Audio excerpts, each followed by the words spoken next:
falamos muito nos últimos domingos sobre o Shabá e Shabá de sétimo dia. Mas hoje nós vamos começar a entender quando é que começa a transição do sétimo para o primeiro dia da semana, domingo, o dia do Senhor. Vou peço a você, por favor, atente ao texto sagrado, dedique toda a atenção. O Senhor há de nos falar por meio da sua palavra. Eis o que diz a santa e inerrante palavra de Deus. Ninguém, pois, nos julgue por causa de comida e bebida, ou dia de festa, ou lua nova, ou sábados, porque tudo isto tem sido sombra das coisas que haviam de vir, porém o corpo é de Cristo. Amém. Amém. Queridos irmãos, me permita antes de contextualizá-los quanto à carta aos Colossenses. Colossenses foi escrita por volta de 61 depois de Cristo. E esta carta é parte de um grupo de cartas conhecidas como epístolas da prisão. Pois, juntamente com Efésios, Filipenses e Filemão, a carta aos Colossenses ela foi escrita durante o primeiro aprisionamento de Paulo em Roma. E talvez você se pergunte o que levou o apóstolo do cárcere a escrever às igrejas da região. Epáfras, que foi o plantador desta igreja, e muito provavelmente um discípulo do apóstolo Paulo, ele viajou somente 2.000 quilômetros de Colossos a Roma para informar o apóstolo com notícias preocupantes, pois uma heresia perniciosa ameaçava a unidade da igreja e a pureza do evangelho. O melhor a fazermos, irmãos, como os acadêmicos o fazem, é chamarmos essa heresia de heresia de Colossos. Porque ela é uma espécie de heresia híbrida, multifacetada. Pois, para começar, ela combina a doutrina judaizante da salvação pelas obras, dizendo que é necessário observar as cerimônias do Antigo Testamento para a salvação. Ela também conta com culto aos anjos, o que chamamos de ascetismo, que é você se eximir ou abster-se de alimentos. E a busca por uma gnose especial, um conhecimento especial elevado que existe a parte de Cristo e a parte da revelação de Cristo. Só que o ponto central da heresia de Colossos é o ataque que se faz à pessoa de Cristo, ao Evangelho do Senhor. E é justamente por isso que Paulo escreve, pois Colossenses é um manifesto da supremacia de Cristo. Paulo declara: Cristo é Senhor, Cristo é Deus, Cristo é o Redentor da sua igreja, bem como de todo o cosmos. Então, irmãos, no capítulo 2, que é o capítulo que temos em mãos, o apóstolo ele está contra-atacando a heresia. Ele está ensinando no capítulo 2, Cristo não é servido pela obediência às cerimônias e tradições inventadas pelos homens.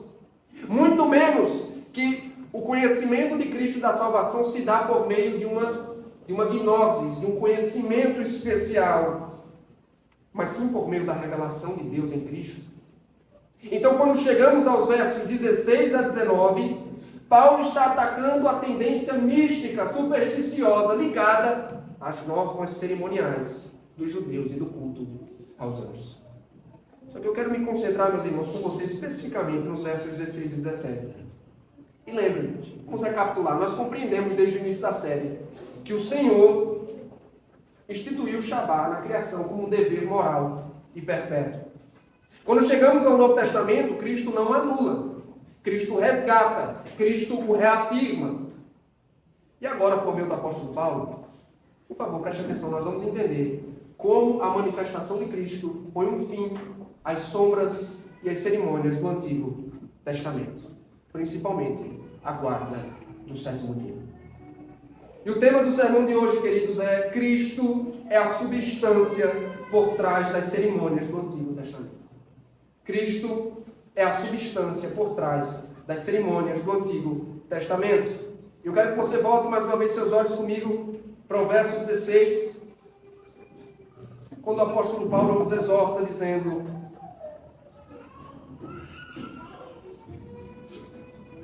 ninguém, pois, vos julgue por causa de comida e bebida, ou dia de festa, ou lua nova, ou sábados. Uma pergunta fundamental, irmãos, que precisamos fazer a partir desse ponto é: por acaso Paulo está anulando definitivamente a observância do Shabá junto às demais festividades cerimoniais do Antigo Testamento? E para nós chegarmos a essa resposta, nós precisamos examinar detidamente os três termos que ele usa aqui: dia de festa, lua nova ou sábados.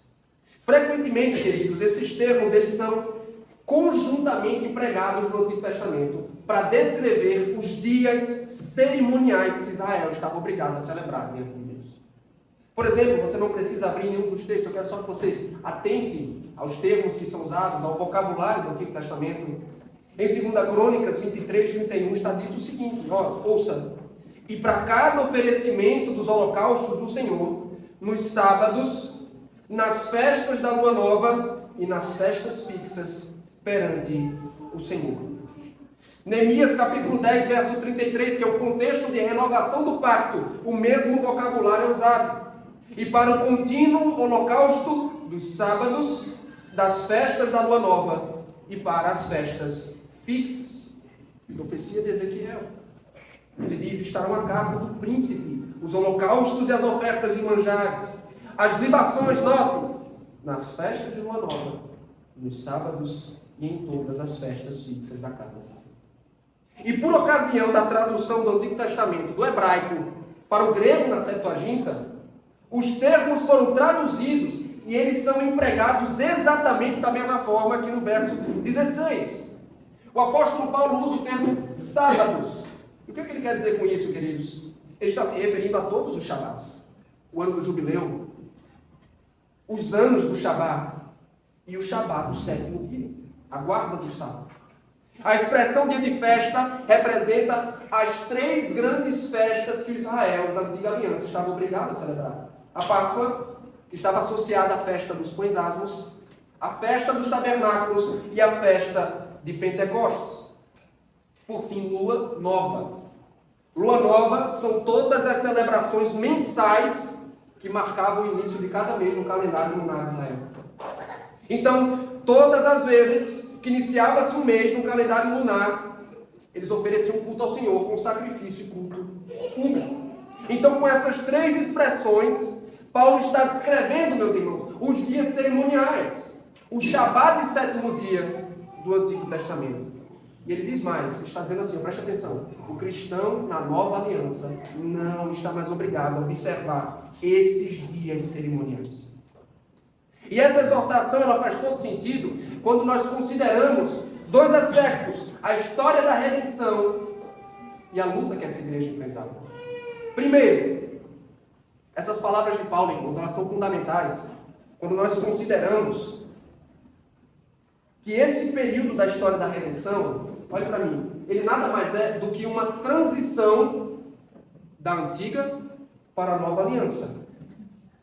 O que aconteceu aqui, meus irmãos, é que muitos cristãos judeus, convertidos ao Senhor pelo Evangelho, eles continuavam a observar os dias e festas especiais da antiga aliança. Perceba, eles não estavam sob a obrigação de fazê-lo, visto que Cristo os cumpriu definitivamente. No entanto, como um ato de liberdade cristã, eles ainda assim a celebravam e adoravam a Cristo por meio dessas festas. E aí, essa é a leitura que se tem no Novo Testamento. Durante esse período de transição, os crentes estavam livres para agir assim. Durante esse período. Você quer um exemplo? O apóstolo Paulo está registrado em Atos capítulo 20, diz que ele estava na Ásia. Aí Lucas vai registrar dizendo, ele adiantou o seu retorno da Ásia para chegar a tempo em Jerusalém, para celebrar a festa do Pentecostes. Em Atos capítulo 21, nós o vemos tomando parte nas purificações cerimoniais, para então sacrificar no templo. Ora, meus irmãos, a obra de Cristo aboliu a necessidade de sacrifício de animais. Da mesma forma, Pentecostes não é uma celebração cristã, mas no período de transição da antiga para a nova aliança, muitos convertidos judeus ainda o praticavam.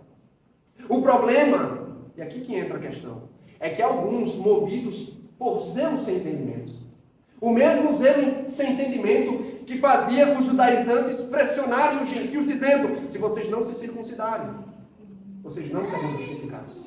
Esse mesmo zelo sem entendimento estava impondo a observância desses dias aos cristãos gentios, aos cristãos que não eram judeus. E aqui entra um aspecto muito particular dessa heresia, meus irmãos, porque ela tinha exigências ascéticas. Eles diziam assim, você não pode se alimentar de tal alimento. Não toque, não manuseie, não prove. Só que além disso, os falsos mestres defendiam a observância rígida.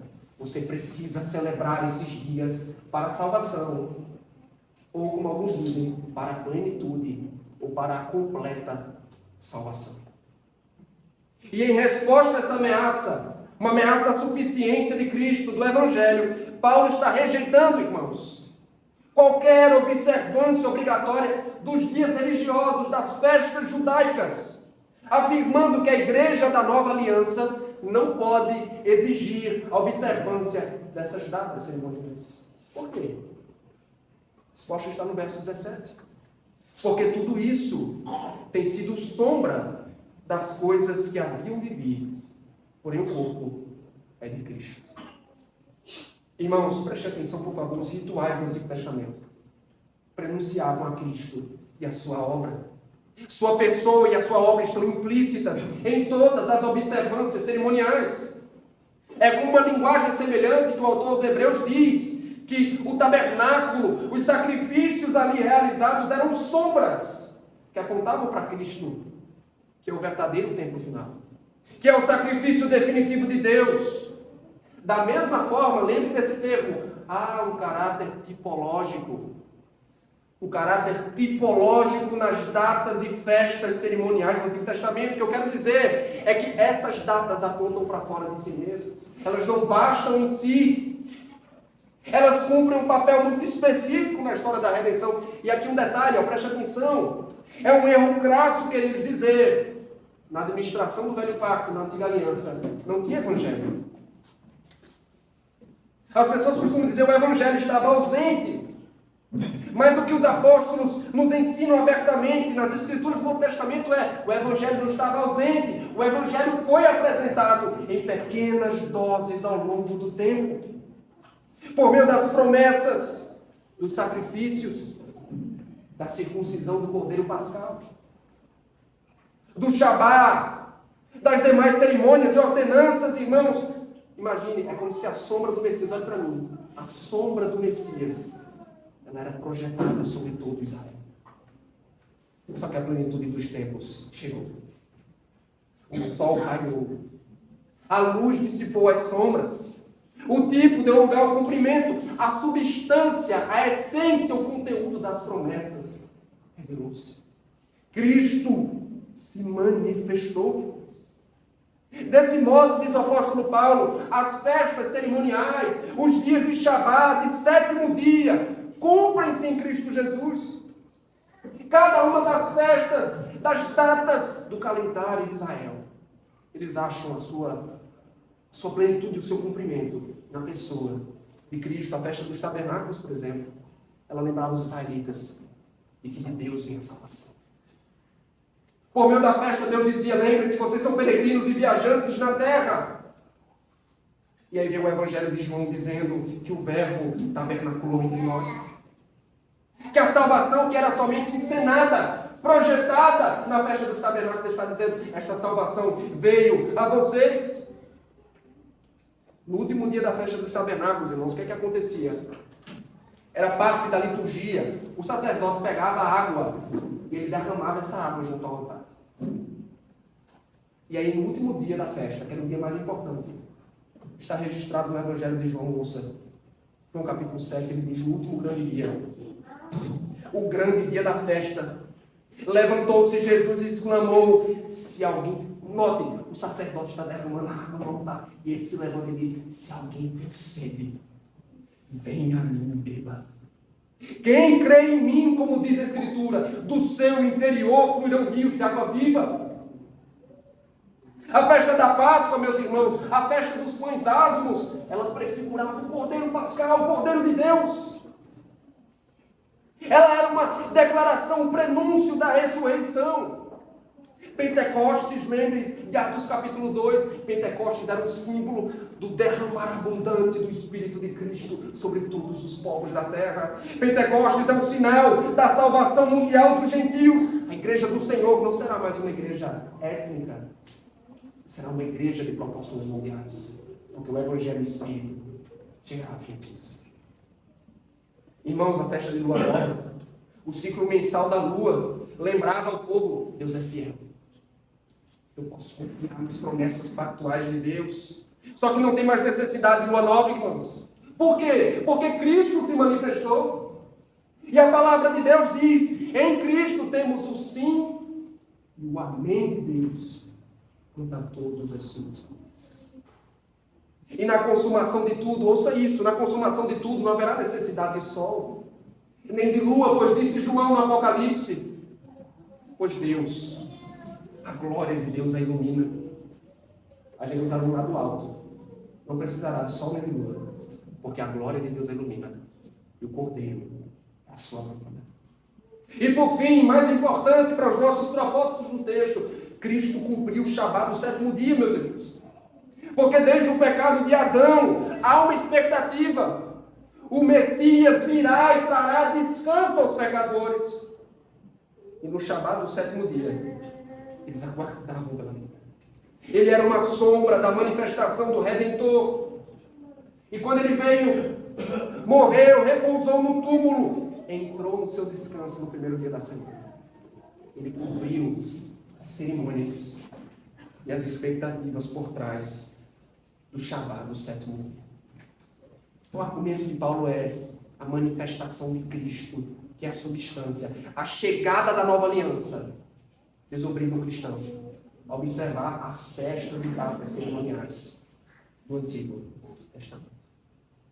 E você talvez se pergunte: mas pastor, qual é a relevância prática de um texto desse para nós? Primeiro, me permita fazer uma aplicação de tom tanto pessoal como de ordem apologética, para nós defendermos a nossa doutrina. Primeiro, meus irmãos, nós aprendemos com Paulo que a igreja da aliança não deve, a igreja da nova aliança não deve guardar o sétimo dia.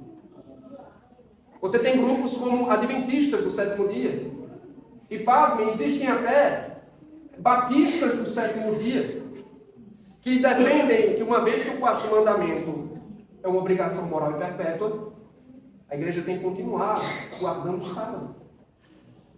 Esses grupos sustentam de modo equivocado, dizendo que a igreja adorava no sétimo dia, até que o imperador Constantino usou seu poder para então mudar o dia de adoração do sétimo para o primeiro dia da semana. Alguns chegam, e esse é um argumento extremamente baixo, assim, desqualificado, eles chegam a associar a adoração no domingo à prática pagã de adorar o sol. Né? Eles pensam que essa é uma cartada. Né? Eles dizem: afinal, por que o nome do termo em inglês é Sunday?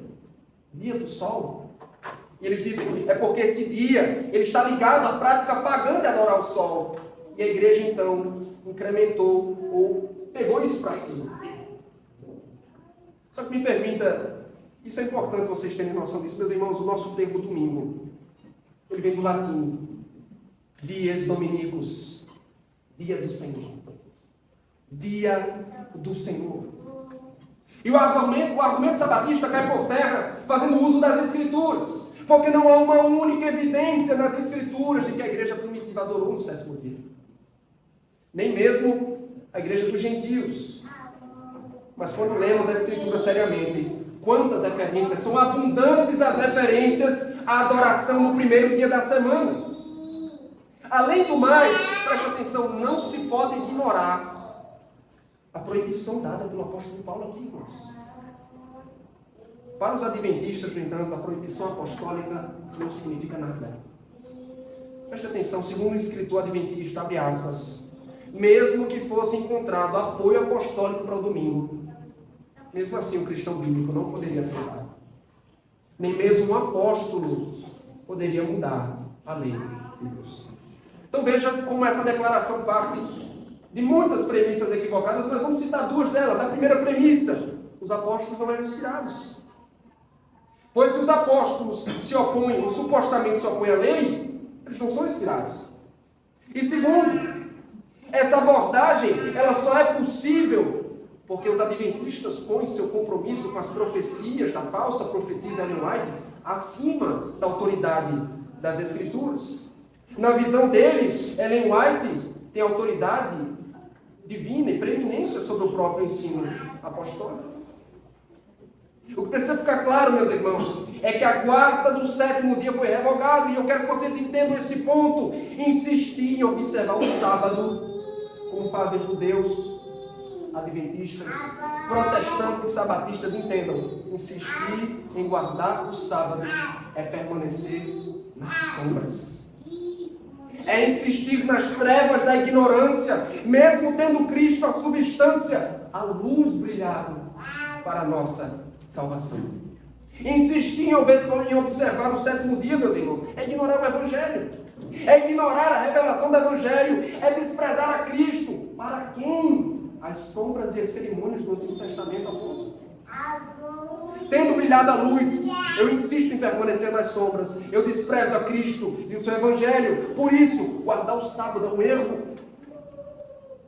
é um desprezo para com Cristo, que foi manifestado e que inaugurou o descanso aguardado pelo povo de Deus.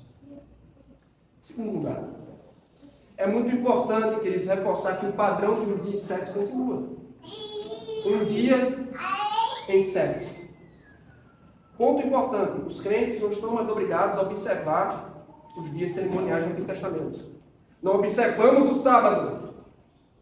Contudo, note, na argumentação do apóstolo Paulo, em nenhum momento ele anula o dever moral de se observar o dia em 7. Ele não faz. O que precisa ficar claro, queridos, para nós, é que o Shabá como instituição divina, ele não cessou. Mas sim a guarda do sétimo dia. E eu vou tentar esclarecer isso, porque o texto pode fazer surgir uma dúvida honesta, que é o seguinte: como é que nós vamos obedecer o quarto mandamento se o texto da lei diz assim: lembra-te do dia de sábado para o santificar? Como é, pastor, que eu vou obedecer a lei moral se ela é óbvia quanto a isso? Dia de sábado. Só que a nossa dificuldade para compreender e fazer separação das coisas se dá em razão da etimologia das palavras. Me permita lembrá-lo, o termo sábado, o nosso termo sábado, ele provém do hebraico Shabá, que significa descanso. Descanso. Cessar a obra. E na transição para as línguas grega e para as línguas românicas, que é o latim, o português, esse termo foi passando por evoluções até chegar no nosso termo sábado. Mas você precisa lembrar, Shabá, que a origem do termo sábado significa descanso, cessar a obra, descansar. E quando nós voltamos a Gênesis capítulo 2, nós lembramos que o Shabá foi instituído na criação de Deus. E a partir do seu próprio exemplo, o Senhor instituiu um descanso como uma ordenança perpétua. Então, desde então, nós estamos obrigados, ou sob a obrigação moral, de santificar um dia em 7. Essa obrigação é repetida nos 10 mandamentos. Entenda, aqui a gente lembra do nosso mesmo sermão nessa série. Porém, o dia em si, ele não é parte da exigência moral da lei. Ele é uma lei positiva para regulamentar o cumprimento dessa obrigação. Deixa eu tentar deixar de forma mais simples, ó, presta atenção. Uma coisa é o Shabá, é a instituição. Outra coisa é o sétimo dia. Eles parecem estar intrinsecamente atrelados, mas eles não estão. O primeiro, que é o Shabá, é uma obrigação moral permanente. O segundo, o dia pode ser mudado, conforme a vontade de Deus e o desenrolar da história da redenção. Então, o Novo Testamento revoga a observância do sétimo dia, mas nunca a obrigação de guardar um dia em 7 como descanso do Senhor, como Shabá do Senhor. O que vocês precisam entender e lembrar é, ele foi o Shabá, foi instituído na criação. Ele nunca pode ser anulado. Nunca. Mas a sua forma sob a antiga aliança continha muitos elementos cerimoniais. E todas as cerimônias ligadas ao Shabá foram cumpridas em Cristo, a começar pelo dia 7º. Guardar o Shabá no sétimo dia, irmãos, era uma observância cerimonial. O Shabá está na lei moral, mas mesmo na lei moral existiam elementos cerimoniais que foram cumpridos e se tornaram obsoletos em Cristo. Isso fica nítido quando vamos ao Novo Testamento, irmãos. A igreja, ela não adora mais no sétimo dia. Eles não abandonaram o padrão de um dia em 7, tanto que o Novo Testamento abunda em referências de que o dia de adoração torna-se o primeiro dia da semana. O Shabá permanece, irmãos. O padrão de um dia em 7 não foi revogado. E aqui precisamos desfazer 2 espantalhos. O primeiro, pessoas, permitam usar o termo, ignorantes quanto à doutrina, elas acusam os reformados, presbiterianos confessionais, que subscrevem a doutrina de que devemos guardar o domingo como Shabá cristão, conforme está ensinado nos nossos padrões de fé. As pessoas vão dizer assim, é um retorno ao judaísmo isso aí. Só que esse argumento, ele é falacioso, irmãos. Ele é desfeito simplesmente quando nós consideramos o seguinte: onde a Bíblia anula a instituição moral e permanente do Shabá? Em canto nenhum. O que é anulado pelo apóstolo Paulo é a guarda cerimonial do sétimo dia. E tendo o nosso Redentor vitorioso ressuscitado, ele entrou no seu descanso no primeiro dia da semana. O que é que a igreja fez em resposta? Ela tem observado este dia como dia de culto, de adoração e de descanso, desde os seus primórdios. O segundo equívoco, tem alguns textos que tocam, nas epístolas de Paulo, que tocam nesse tema da guarda de dias. E um deles muito específico, é um texto de Romanos capítulo 14, as pessoas chegam à seguinte conclusão equivocada: na nova aliança, nós temos liberdade para guardar o dia que quisermos. Cada um guarda o dia que quer. Você já pensou na confusão? Deus por acaso é um Deus de desordem? E outros ainda dizem, o domingo, inclusive essa é a argumentação de alguns dos reformadores, irmãos. Eles dizem, não há nenhum fundamento teológico, não há Shabá envolvido. O domingo se tornou dia de adoração só porque a igreja precisava de um dia para adorar. Ou seja, a mudança do dia se deu por conveniência e necessidade. Tipo assim, já que esse dia foi o dia que Jesus ressuscitou, nós precisamos de um dia para adorar. Por que não fazemos este dia? É claro que a ressurreição está no fundamento da mudança do sétimo para o primeiro dia da semana, meus irmãos. Mas o domingo, a gente vai ouvir isso no próximo sermão. O domingo, ele não é simplesmente uma escolha conveniente. O domingo, ele é o Shabá cristão. O domingo, ele é o dia do Senhor. Ele é agora o dia no qual guardamos o descanso por causa de Cristo. E foi como argumentou um teólogo e pastor chamado Robert Louis Debney. Eu quero que você preste atenção na argumentação dele. Ele vai sintetizar todos os argumentos que eu apresentei até aqui. Tem uma citação um pouco mais extensa. Ouça. Abre aspas. Se formos bem-sucedidos em provar que o Shabá é uma instituição perpétua, a evidência parecerá perfeita. A lei perpétua do Decálogo ordena que todos os homens, em todos os tempos, guardem o dia de Shabá. E até que o céu e a terra passem, nem o i ou o tio jamais passará da lei até que tudo se cumpra. O apóstolo, em Colossenses 2, 16 e 17, nos diz claramente que o sétimo dia não é mais nosso Shabá. Qual é o dia, então? Deve ter sido substituído por algum dia. E qual deles é o substituto mais provável para ser o dia do Senhor? A lei não é e nem pode ser revogada. Mas Paulo demonstrou que ela foi mudada.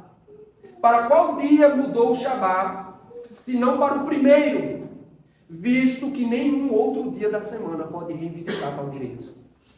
Tem de ser o primeiro dia, ou então nenhum. Mas não pode ser nenhum. Portanto, tem de ser o primeiro dia. Primeiro dia da semana, irmãos, ele é o Shabá cristão. Isso vai ficar claro para nós no próximo domingo, mas por último e não menos importante, nós precisamos nos lembrar, meus irmãos, que o Shabá e o Evangelho tem tudo a ver. Você talvez fique com a impressão que você vem ouvir esse tema Esse tema não tem nada a ver com o Evangelho. Me permita chamar sua atenção. Esse tema tem tudo a ver com o Evangelho. O Shabá e o Evangelho, isso tem tudo a ver. Discutir este tema não é algo sem importância. Não é uma doutrina irrelevante, porque o Shabá está ligado à promessa de descanso eterno. A redenção prometida aos pecadores. Você lê o Antigo Testamento e você percebe que por muito tempo o Evangelho foi prenunciado. Na forma das sombras do Antigo Testamento. Imagine, nossos antepassados não enxergavam com toda a clareza. Mas a partir das cerimônias, eles aguardavam com expectativa a vinda do doador do descanso. E no 7º dia, o Senhor toda semana lembrava para eles, dizendo: primeiro vai vir o trabalho, e depois virá o descanso. Só que é óbvio, queridos, que o descanso não viria pelas obras meritórias, pelo labor do povo de Israel. Quem é que conquistaria o descanso para eles? De quem seriam as obras meritórias que conquistariam o descanso? E a resposta é das Escrituras, é do Messias de Deus. O Filho Eterno, encarnado, meus irmãos. Ouça o Evangelho. Ele cumpre, queridos irmãos, toda a justiça por meio de sua obediência em pecado. Cristo cumpriu. Até mesmo os is e tios da lei foram todos observados por nós e para nós, em nosso favor.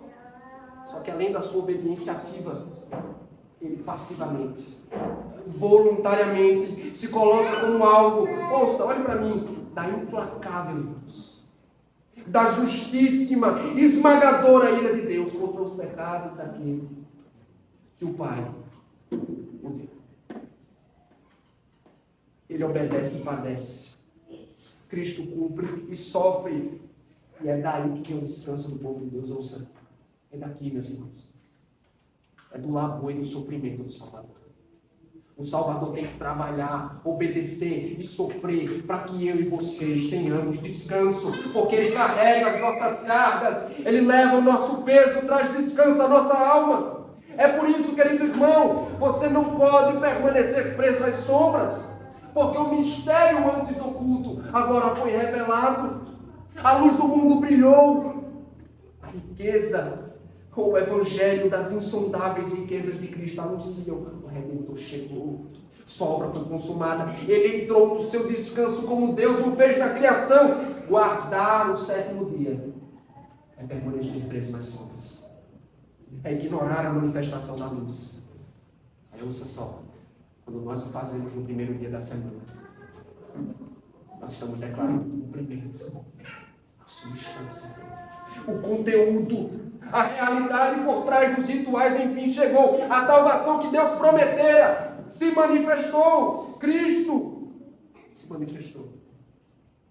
E o Cristo do Evangelho é perfeitamente suficiente para nos redimir, meus irmãos.